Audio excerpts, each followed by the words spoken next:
Well, it's my unexpected pleasure to have Brendan Seery with us today. Brendan is a journalist, well known in Southern Africa, and was probably the first guy to break the story of the whole Gukurahundi thing. So, Brendan, without further ado, I'm going to just hand over to you, brother, to start us off at the point you'd like to begin. Thanks very much, John. I think it's a great initiative that you're doing to talk about some of the post-war events in Zimbabwe, because I think your channel is kind of real-time history, and I think. Sorry, John. Just excuse me. Sorry. Okay, you have to edit that for me. Yeah, I think it's it's an important project that you've got here about recording the history that perhaps the history books don't always see. And I think the Gukurahundi episode has got a lot of coverage initially, but there's a lot of misconceptions, and I think it's important to record that for all sides. So how I became involved goes back to even before, some time before that. So after finishing my national service in '78, I trained at the Herald in Salisbury as a journalist. And then I was transferred down to the Chronicle in Bulawayo, because that's what they do. They ask you where you want to go and they send you where you don't want to go. So I ended up on the Chronicle in Bulawayo, made some good contacts down there. And then I transferred back to Harare in 1980, and then joined the Argus African News Service in Harare in 1980. The Argus African News Service was the news service working in Africa of the South African Argus group. But my first involvement really in the whole saga would have to go back to the last days of what you could call Rhodesia in the April 1988. My last call-up was to the Welland Barracks.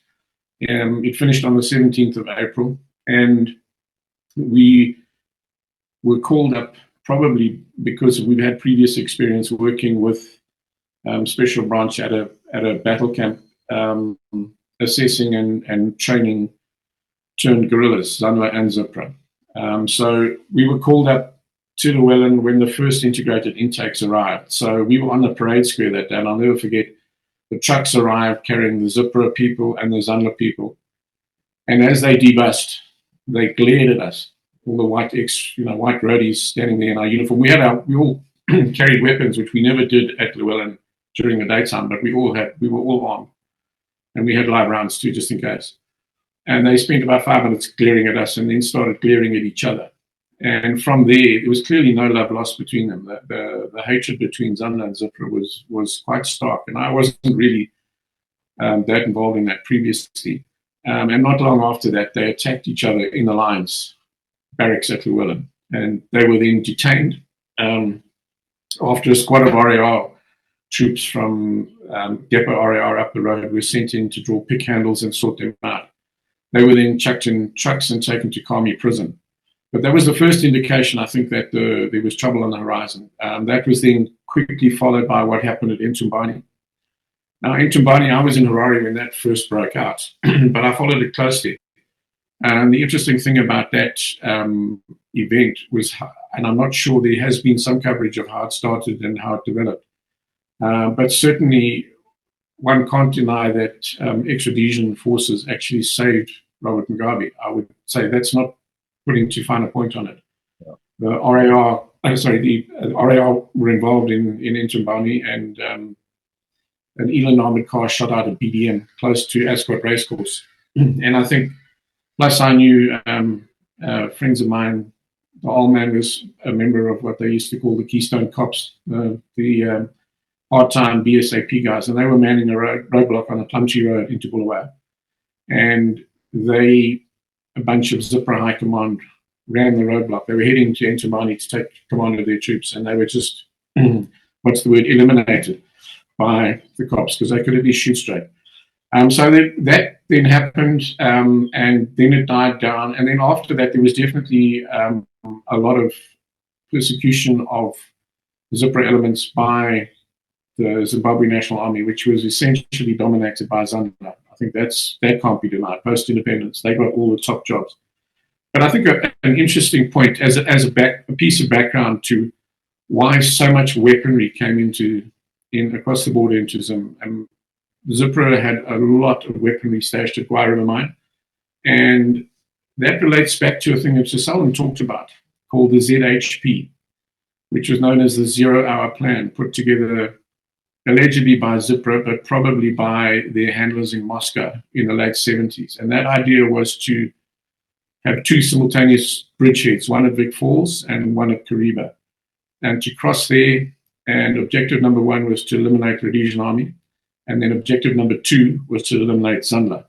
So there was definitely, I believe, a certain intent within parts of Zipra and ZAPU that they were going to be the government. I don't think Joshua and Cornwall could ever accept the fact that they were a minority party and are.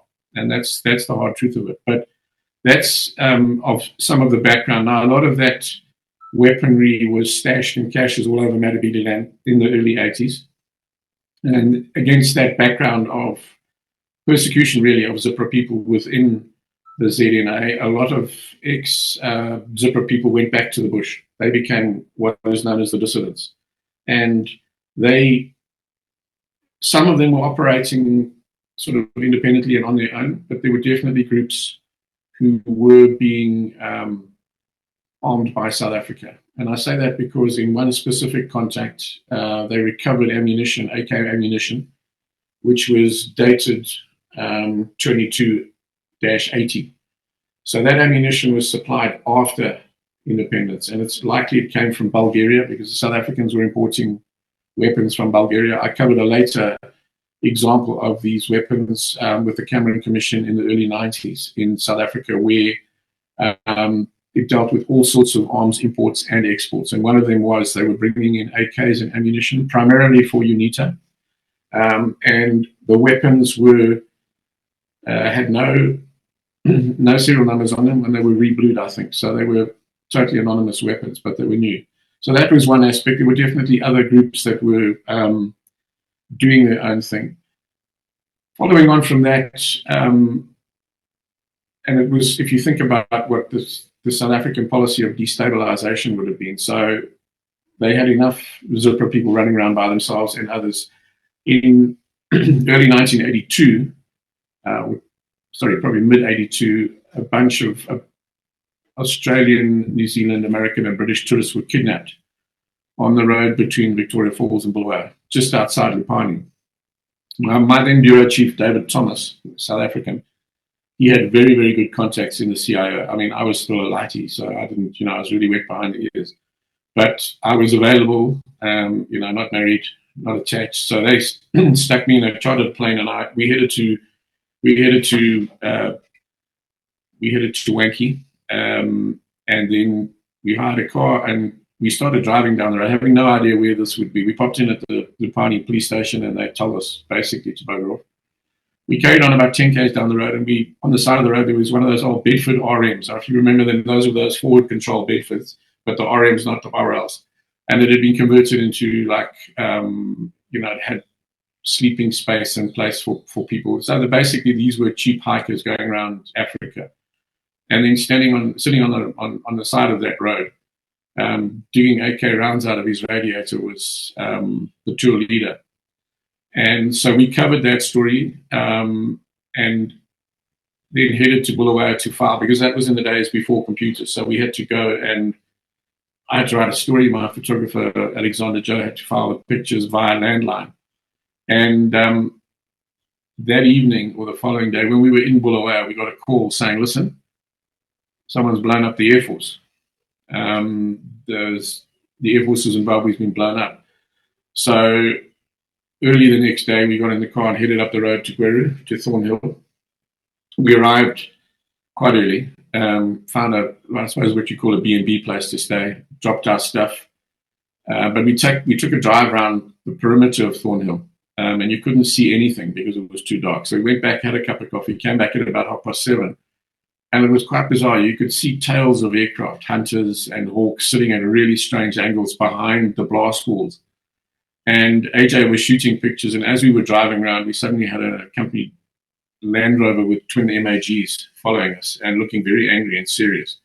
So we got arrested, taken to the guardroom, strip searched, and we were released eventually. And ironically, the guard commander that arrested us, white flight sergeant, who was himself later picked up and charged with terrorism, as were a whole bunch of other white pilots. So that was the second thing that happened there. And I think if you just to give you a sense of what the country was like then, I mean, white people particularly were terrified because there was no trust whatsoever. There had been a number of different incidents. The Cornwall barracks had been blown up, I think, in 1981. Someone had stolen a Lynx from Thornhill and flown it to Petersburg, a young white guy. And then there had also been, various other incidents. They'd landed a DAC somewhere in one of the Midlands places, and there was an exchange of fire between, I think, South Africans and the Zim forces, and a young girl was killed in that. So the whole attitude in the whole country was in quite a state. And then from reports that started emerging in the Chronicle, they didn't last long. I mean, these were my former black colleagues working there, and I take my hat off to them. Those guys were brave. But the guy who came top of our cadet course, Max Gumedi, disappeared around this time. He was from Plumtree. He was a school teacher from Plumtree. And I was in contact with Max and some of the others that I still kept in contact with. And we knew something was happening there.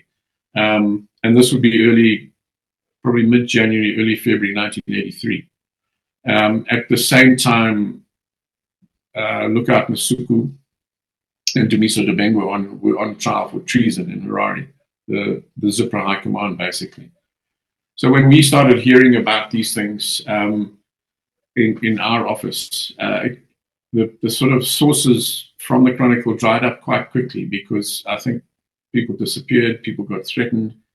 And I think it's worth recording there because, people don't realize the links that some of the local people went to. I mean, we were white, so we stood out, and people remember us, but not them. So I was then dispatched down there to follow these leads. And another person whose name definitely needs recalling is a Roman Catholic priest based in Bulawayo called Father Hebron Wilson. And Father Wilson was one of our contacts. And when it first started, we were in and out of Impilo Hospital. There were people with gunshot wounds, people who hacked with pangas, burnt, and they were telling horrific stories of what was happening in places like Chilocho and Lupani. And I knew that area quite well because when the dissidents started, I was working that area, talking to farmers. And it was actually quite chilling because the only difference between that and the war years was that those areas had never really experienced that type of stuff during the war years when the farmers were targets. And the farmers were targets. There were a lot of them killed. I remember Jack Ellis from Namandlovu, 2 weeks after I interviewed him, he and his new wife were shot dead at their gates as they came back at sunset. And there were plenty of farmers killed. And it was basically, and the farmers eventually ended up being caught between a rock and a hard place. They had dissidents on the one side and 5th Brigade on the other. And at this point, I don't think one can dismiss entirely that some of these might have been false flag operations, John. I think that's important to kind of realize because it would have been also in the interests of people, some of the extremists in ZANU-PF, to have a pretext. So whatever the case was, I started off and I moved through the whole of Matabeleland, North Namandlovu, Chilocho, Lupani. We went to St. Luke's Mission in Lupani, and it was just full of people who'd been shot, people and raped. It was quite tragic. In fact, the German sisters and the nurses there said that they'd never seen anything like this during the war, and they were all and.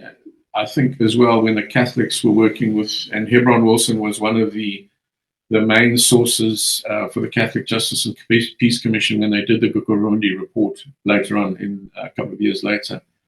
A lot of those people I'd spoken to were shocked. They'd never seen this type of brutality before, and particularly in that part of the world. So I went, through Madibini and was speaking to people. I got accused later of inventing lies by Mugabe and the government, and then saying because I was a white Rhodesian who didn't speak a language, and I never did, and that's one of the regrets of my life, is not learning a black language. But I think I've dealt with enough people in my life to know when people, they're not lying. I mean, when a woman who is sitting in the middle in front of a burnt down village, and she's only in her 20s, and she's trying to explain to you that she's been raped, gang raped by an entire kind of stick of people, why would she invent that? I mean, that's the response I tried to have whenever I've been accused of making up lies.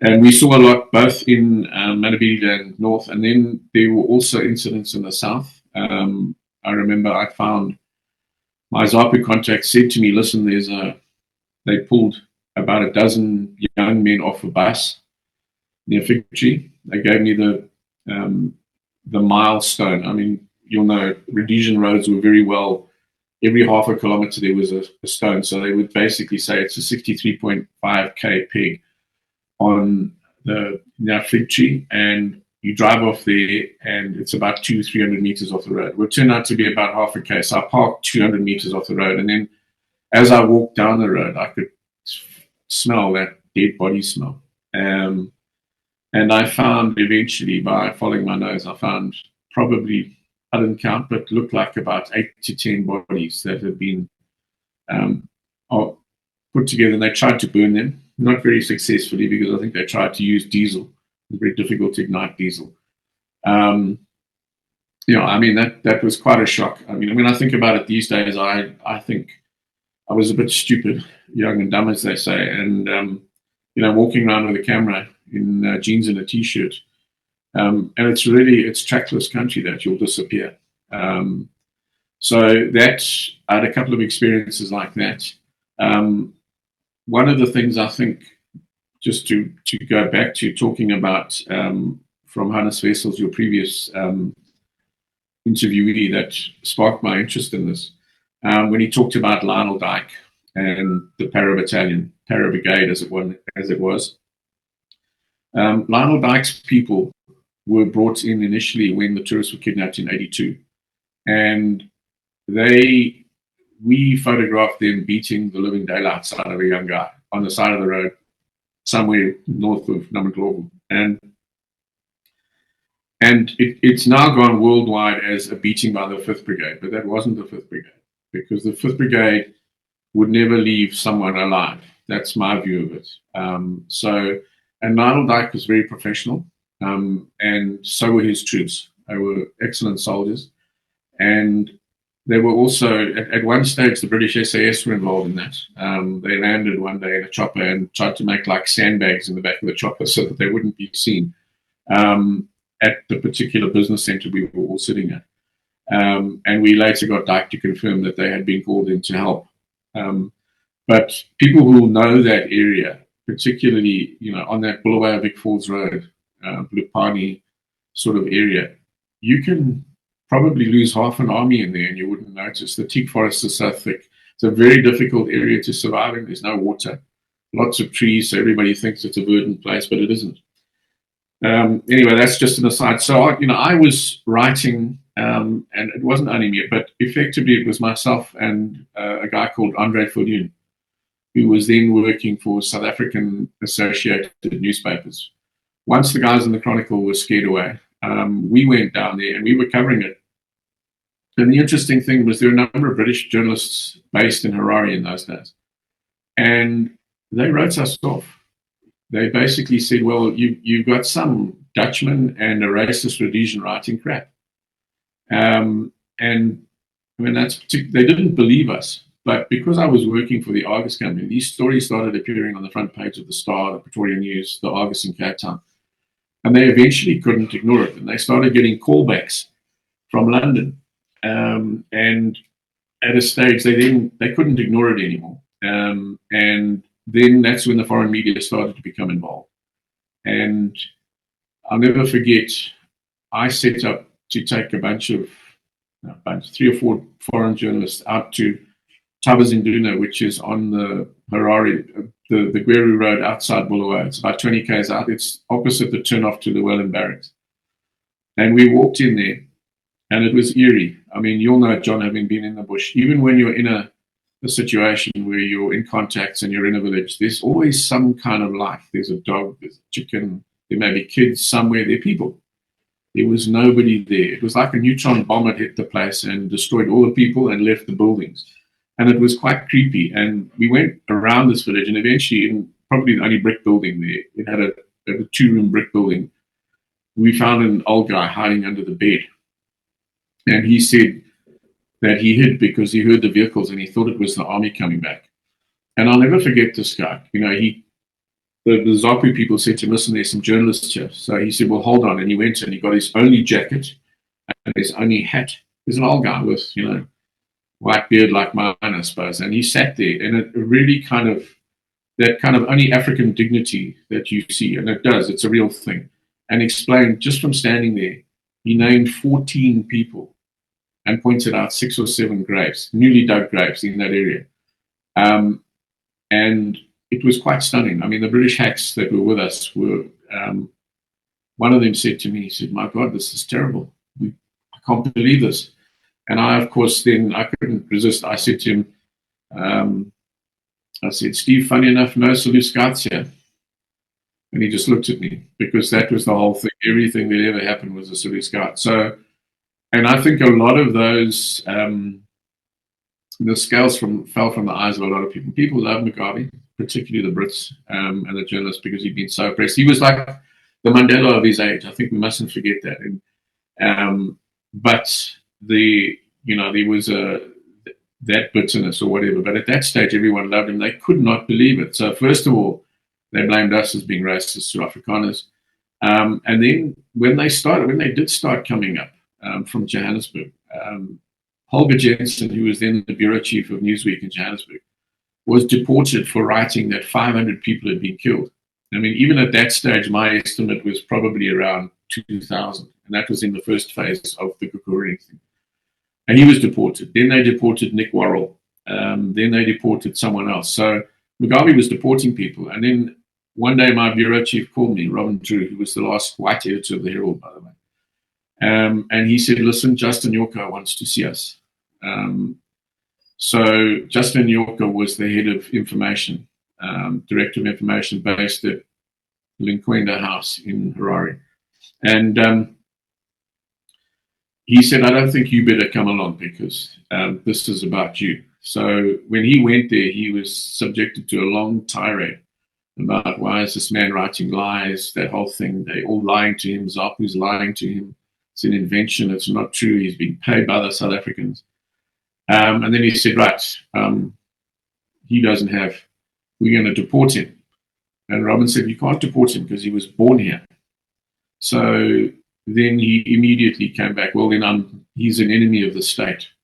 So that's what was based on that. Robin decided to pull me out of Matabeleland and basically do what the South Africans call Bokkie stories. So we went and did conservation stories. I did some lovely stuff. I did a trip to Tanzania and things like that. But probably about a year after that, when the company started restructuring and retrenching, I was offered a choice. Either I get retrenched in Harare, or I'll go to Namibia and take over the Windhoek Bureau. So after saying, where the hell's Namibia, I ended up there. But the interesting thing for me is that, so when I was removed, and after what we wrote in 83, Fire Brigade was withdrawn from Matabeleland North and South, and things went quiet for probably 6-7 months. And then it started up again in 1984, because there'd been some incidents. And it was the second phase, which involved people being shot and chucked down mine shafts. And then they had basically a concentration camp at Balagwe.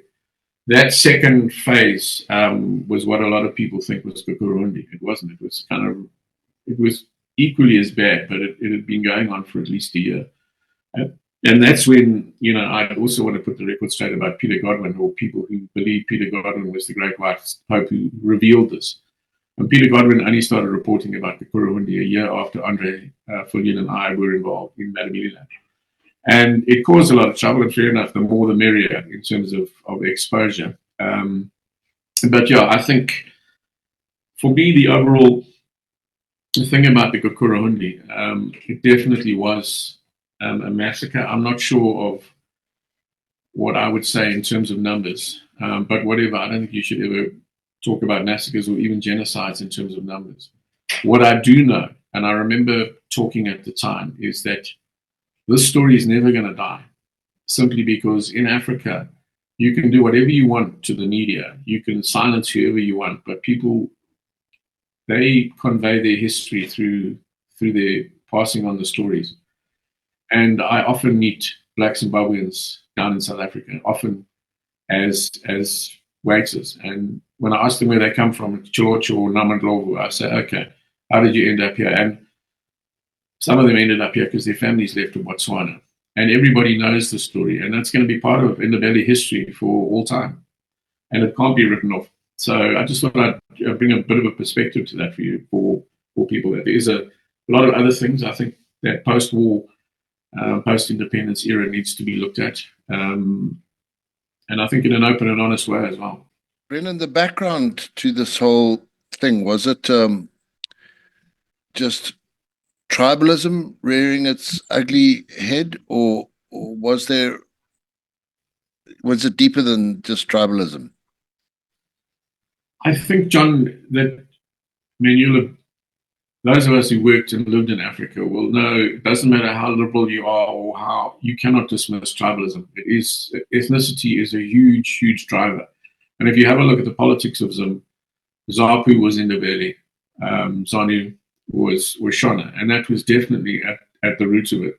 There was also a clash of ideologies too. So Zapu, Zipra were trained by the Russians, and they believed in particularly Russian military strategy, which is, use the power. Whereas Zanla were trained by the Chinese, and the Chinese it started off as, it was basically armed propaganda. You win the people over, you become the fish that swims in the sea of the people. So there was that different clash of ideologies. And interestingly, there was no love lost after the war between Mugabe and the ANC in South Africa, no matter what anyone says. First of all, he was really, really irritated by Mandela taking his sainthood away from him. But also, there was a lot of mistrust of Zipra. And Zipra and the ANC were in bed together. They worked together. They did the Wankie campaign together in 1967. And it was only about 2 years ago that suddenly ZAPU started to try and explain that the arms caches in Matabeleland were there because they were keeping them for the ANC. They never came out with that before. Just before Demiso Debengwa died, that's what his excuse was. But for 30, 40 years, he never said that. But the interesting thing is that there were a number of different issues where in 1981, for example, Joe Carby, who was the ANC rep in Harare, was assassinated. And I just started working at the Herald then, and on a Sunday afternoon, there was a huge panic. All the cops and the CIO were down at his house in Mabelrand, and they found a tripwire attached to his car, and there was a bomb underneath. That was the first attempt. The second attempt, which was more successful, was he was shot 22 times with 9 mils. And that is not a killing, it's a message when you shoot someone so many times. And then they later found the Uzi responsible dumped under a culvert. So, but Mugabe, because of the ANC's close links to ZAPU and Zipra, had very little time for the South African government, South African ANC post-1990, post-1994 particularly. And I think, if I can just kind of carry on that theme, I think that's part of the reason that he was allowed to get away with stealing elections in the 2000s. Thabo Mbeki was the president then in South Africa. And he was a man who believed in African Renaissance and we're all brothers. And also, I think, realized that there was no love lost with the ANC, and he tried to mend those bridges. And one of the ways he tried to mend those bridges was by ignoring the illegalities going on in Zimbabwe. They sent up a commission. They never released the report. And I think that's a lot that happened in the early 2000s, particularly, explains what happened to Zimbabwe. So, and as I was saying, all of these, the story in Africa is not only, it's never in the shades of black and white. And I don't mean color by that, I mean the nuances. But also, no story starts and ends in one place. They've always got roots and there's always consequences. And even now, I will tell you that there is probably no love lost between ZANU-PF and the ANC. ZANU-PF still believes it's one of the classic revolutionary liberation movements. And I think whatever else you say, you and I are both being involved in a war, and whatever one feels about it, it was a war. Whereas if cynically one could ask, what did the ANC's armed wing do? Nothing in comparison to Zanda and Zipra. So there are all of these things that continue to this day to have resonance and echoes. If I may say something about Smith, after the war and after the death of Janet Smith, I went to interview, and it was almost a surreal experience because I arrived at his house in, can't remember, it was Ashtown Park somewhere. Anyway, I arrived at his house, plain little chain link gate fence, opened the gate, go in, knocked on the door, Mr. Smith, come in, and I interviewed him. But before we interviewed him, he said, "Can I make you some tea?" This in Harare. Yeah, but even later than that, in the year when he was still alive in Zim, and around one of the times of those elections, and periodically they would go through a process of demonizing Smith again and talking about the wonderful revolution. So one of my black colleagues in Joburg went up there, and I said, what you have got to do is you've got to find Ian Smith and interview Ian Smith. And he was, well, why do I have to do that? I said, because I promise you it'll be worthwhile. He came back totally blown away. Same thing. He said, but the guy has no security. He has a little fence. He invited him in. He made him tea. And even today, he says, what a great guy. What a great guy. And he also said, what a pity. So I said, what do you mean? He said, well, he should have done more. That was what he said. And I think was the interesting thing about Smith. Smith wasn't, I mean, he was definitely a what you see is what you get type of guy, and quite open to talk. Out of all the people in the, and I've met Mandela. I mean, I wasn't impressed with Mandela the first time he met me because he was very racist. Didn't want to talk to some young white guy. Mugabe I've met, but only briefly. Much more, he had much less charisma than Mandela, but he was an intelligent, really, really brilliant person. But yeah, I think it's just interesting that, out of all of them, Ian Smith was the one who was, I remember, along with Kenneth Kaunda. I mean, Kenneth Kaunda was a really great guy. I mean, he was so good at making you feel at ease and like you were the center of his attention. But Smith was, and to me, the interesting thing was exposing and saying to a black journalist, you go and talk to him. I won't tell you what he's going to say. And he came back very, very impressed. And, Ian was probably had a couple more years. I think he moved out to Cape Town, then he later died in Cape Town. But the early 2000s, he was still, very at the top of his game. Round about the time of the Thornhill sabotage thing where all the planes were blown up, you also met in Como and have, I think, an interesting story about that. Yeah, this is probably why a lot of people say that, and, I had a lot of dealings with ZAPU, and they were my colleagues on the Chronicle that helped me set up those contacts. But after the arms caches were uncovered and the Zimbabwe government seized a whole bunch of properties owned by ZAPU right across from offices to farms and had restrictions on Josh and Cormier. He fled the country, then he came back. He landed in London and, making all sorts of claims about abuse. But anyway, I got a message saying, listen, the old man wants to talk to you. So I said, fine, but he's on his farm. You must go to his farm. So his farm was somewhere in Rwanda. And they gave me this convoluted route to get there, back roads, dirt roads. And I thought, well, look, I don't know that part of Namibia at all well. And so I went that way. And as I arrived there, I noticed there was a police vehicle parked at the gate. And I drove past, parked, and then I went to speak to him. And we'd only been chatting for a couple of minutes when the cops came over and said, "Who are you? What are you doing here?" I said, "I'm a journalist." And they said, "You can't be here because this man is restricted and this is an off-the-limits place." And they then arrested me. And Nkomo then stood on his hind feet and made like a speech. How do you are oppressing the media and freedom of speech. And probably even before I got, out of the gate, he was issuing press releases all over the world. So I followed the cops to the Gwanda police station. And they put me in a dissident cage. So basically this is a fenced thing about 15 foot high. And I was just sitting in there thinking, well, this is the end of my days. I mean, it's quite terrifying. There were no other white people around, nobody. And then the member in charge arrived,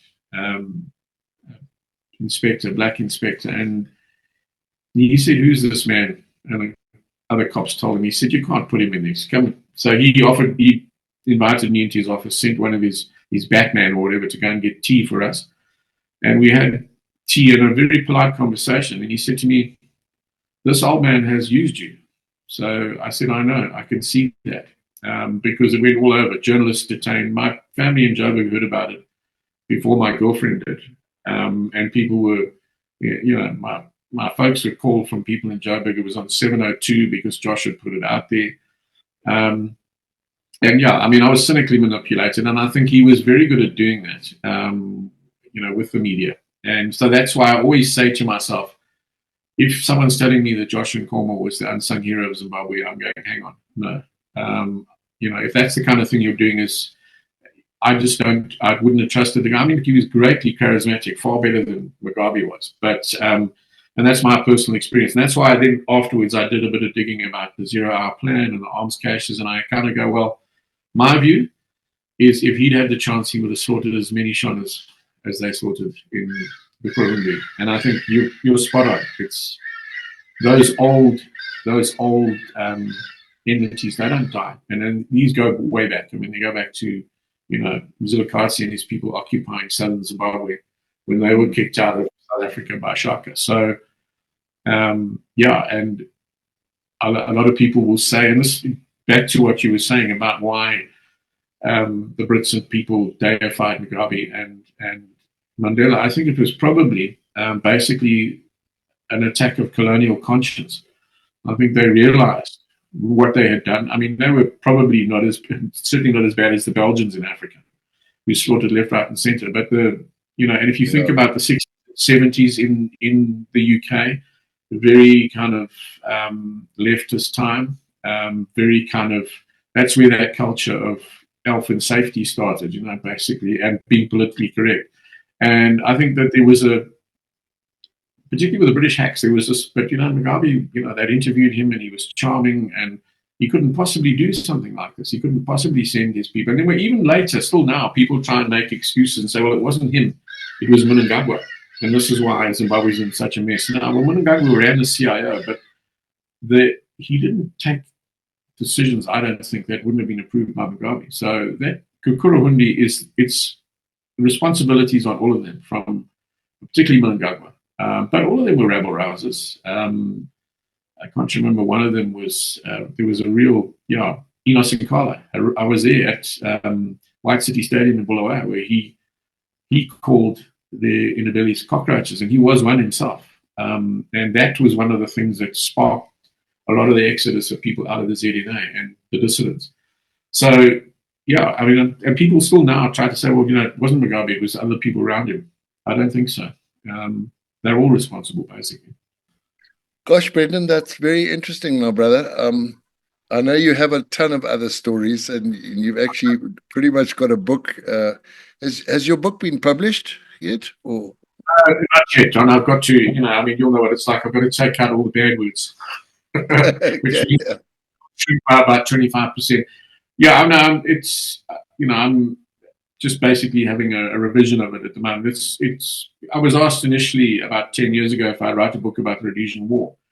And my answer was no, because I didn't have the kind of war you guys had. I mean, I was lucky. I mean, I don't regret for a moment the 2 years that I spent in uniform, but it was never as hectic as the guys who were involved in proper fighting. I mean, I had a few incidents, but for me to write a book about the Rhodesian War is, like a little bit stretching it and insulting people who did have proper experiences. But I did say to the guy who asked me, I said, listen, I can write you some interesting stories about being a journalist in Southern Africa in probably the most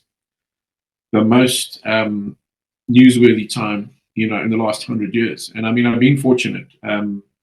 When I was transferred from Namibia to South Africa in 1990, I managed to get 3 independent stories under my belt: Zimbabwe, Namibia, and then South Africa. And the last place I wanted to go to be transferred to was Johannesburg, but I was sent to Johannesburg to run the bureau for the Sunday Tribune, which is Durban paper. And I covered more probably in 5 years than most other hacks in the rest of the world do in their entire careers. So, and from that perspective, it's been good. I mean, like I was saying, I've come closer to getting taken out as a journalist than I ever did as a soldier. And half of the stuff I did, I wouldn't do again. The older you get, you kind of realize, was I mad? Was I stupid? But I mean, I think Southern Africa is fascinating. And I think this particular time we were privileged. We were privileged to grow up where we did grow up. And privileged to have the experiences there. And I'm not going to apologize for that. I'm never going to do that. I just think also sometimes that, people believe things that are on extremes, and it's not as simple as that. There's a lot of, particularly when you talk about post-independence, and there's a lot of stuff that was going on there under the table. And yeah, it's I enjoyed it, but I do think sometimes when I looked at Hannes, I thought, well, I'm glad he was pointing out the South African connection with the dissidents, because no one seems to do that. But then again, you have to understand it was a product of its time and its place. And if you have to understand that at a stage, it was a Cold War clash between the Soviet Union and the West. And it was Angola was like that.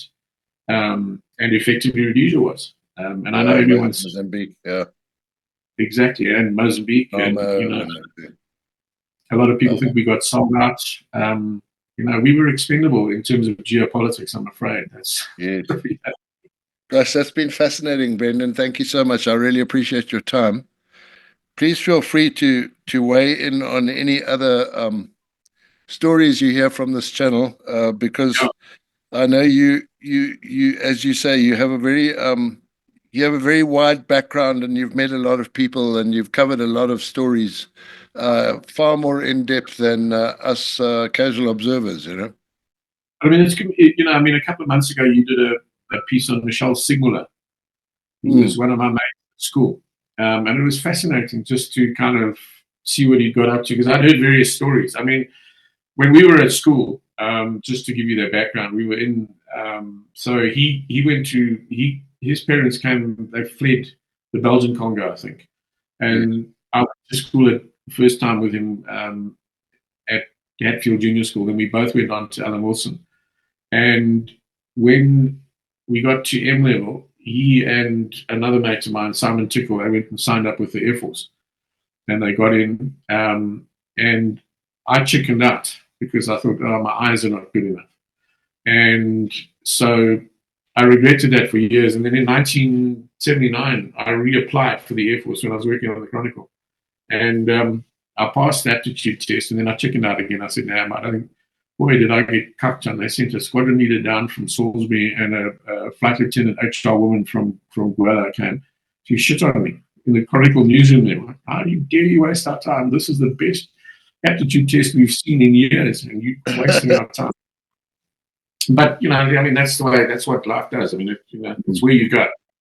But it was fascinating to listen to his story. I mean, and that was great. I mean, and a couple of others, but him particularly, I thought I lost touch with the guy, and he's also had an interesting life too. I mean, he's Yeah. So Yeah. yeah, I mean, it's so, and I think it's important. What you're doing as a project is getting those different voices there. It's those old Absolutely. histories are so important, and I think one of the sad things is that there's no one doing that from the Matabele and the Ndebele perspective.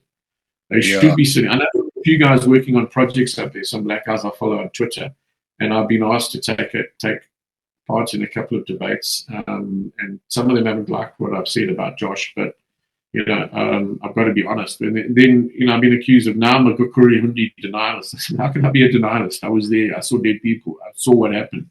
I'm not denying it. But yeah, I mean, I've been fortunate. It's been an interesting ride, I think. But I mean, what you're doing is really important. I mean, I did history at school, but I never thought, I mean, history is a living thing, isn't it? I mean, stories are just amazing. People's stories are just fascinating. Yeah. Yeah.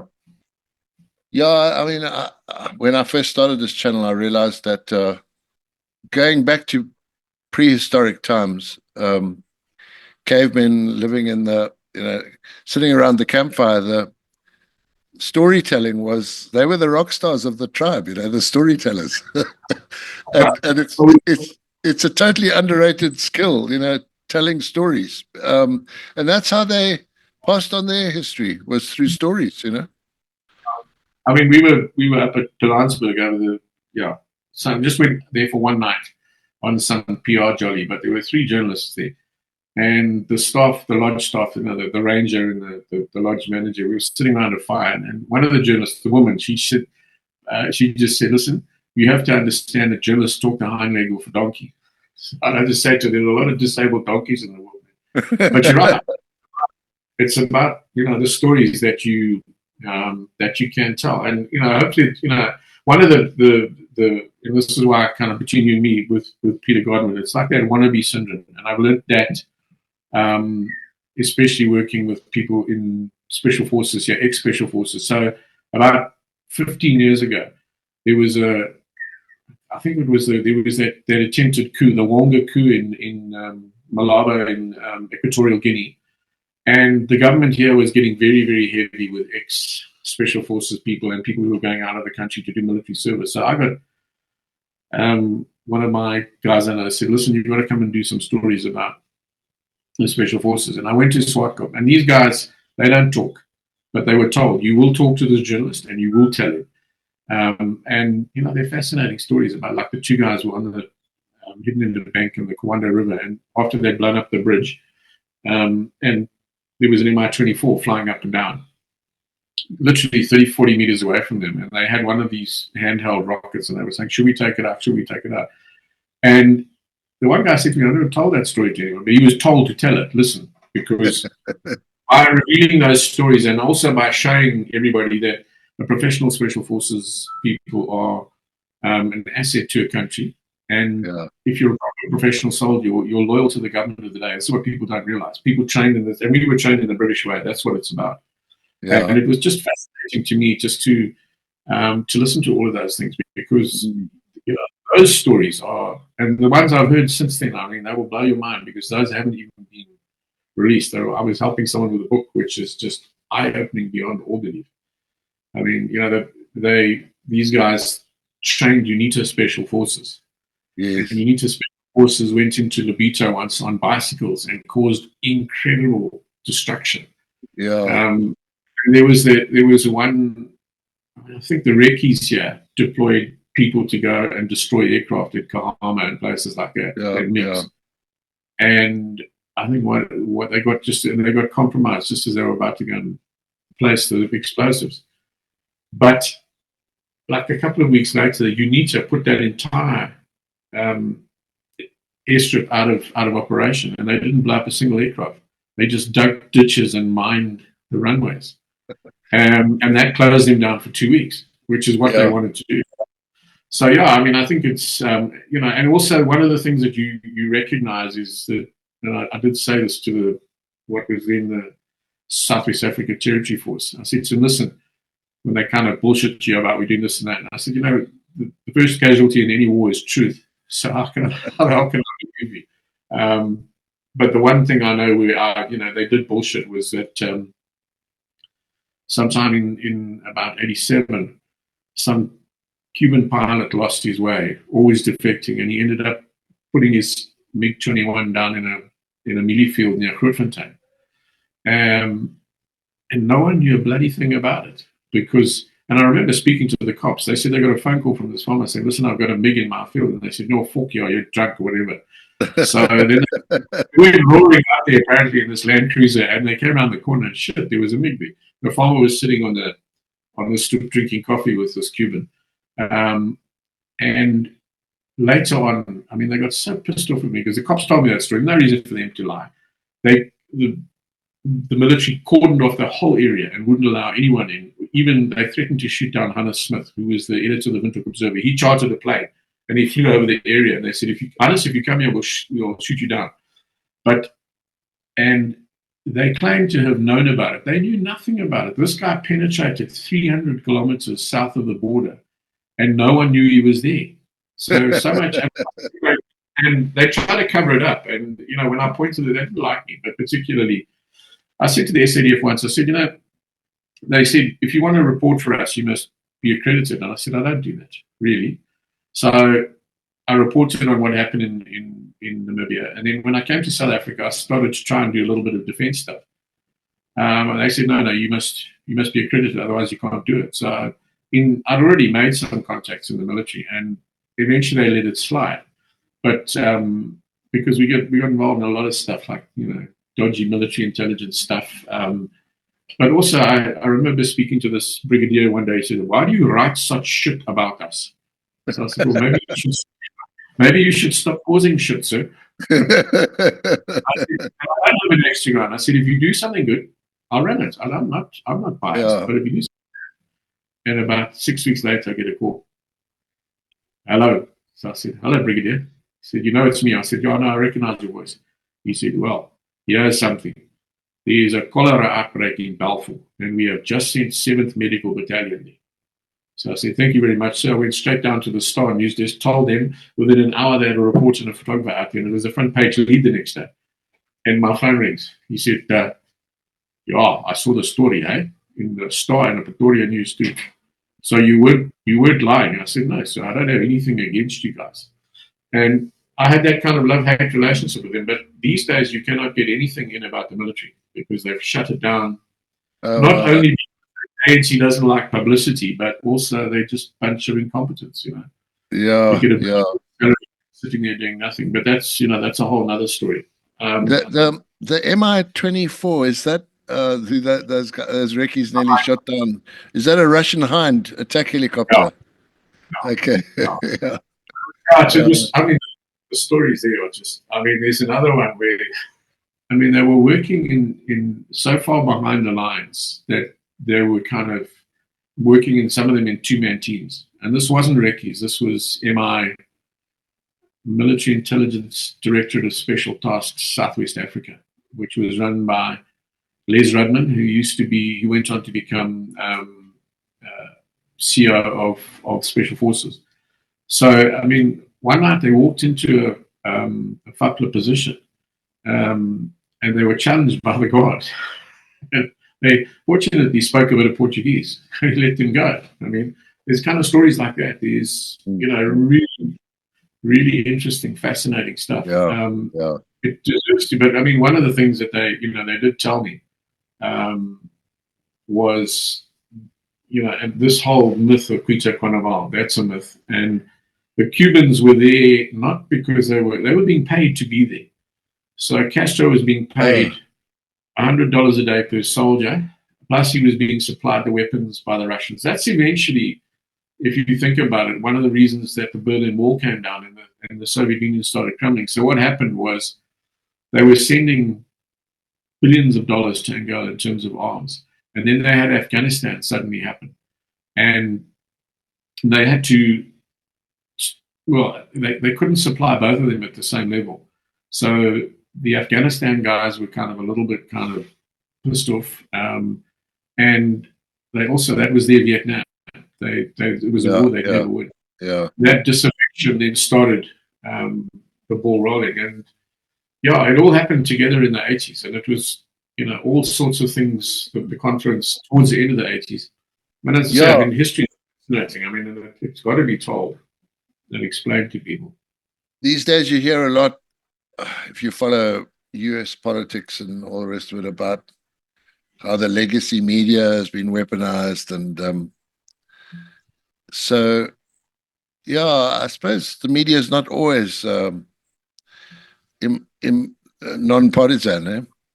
Or No, look, I impartial. mean, what I like to say to people is that they say I don't follow mainstream media anymore, and then they proceed to quote your story out of the mainstream media. The problem with that, and I do agree. When I was in Windhoek, I was a stringer for Voice of America Radio, and a number of times they didn't run my stories because it was critical of America. It was, constructive engagement. I would interview Swappo, and they would, all the churches. I interviewed Tutu once like that, and he said, "Yeah, the Americans had a go at them." That story never ran, but they paid me for it.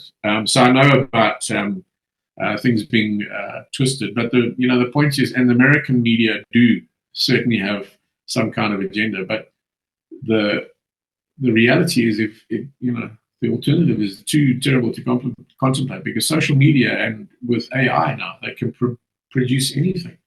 And the problem with the media is that there are very few people, without blowing my own horn, who are like me, who've been in the business 40 years, and we're cynics, and I can smell bullshit from miles away, whereas youngsters can't, and they are easy to bullshit, and easy to bribe.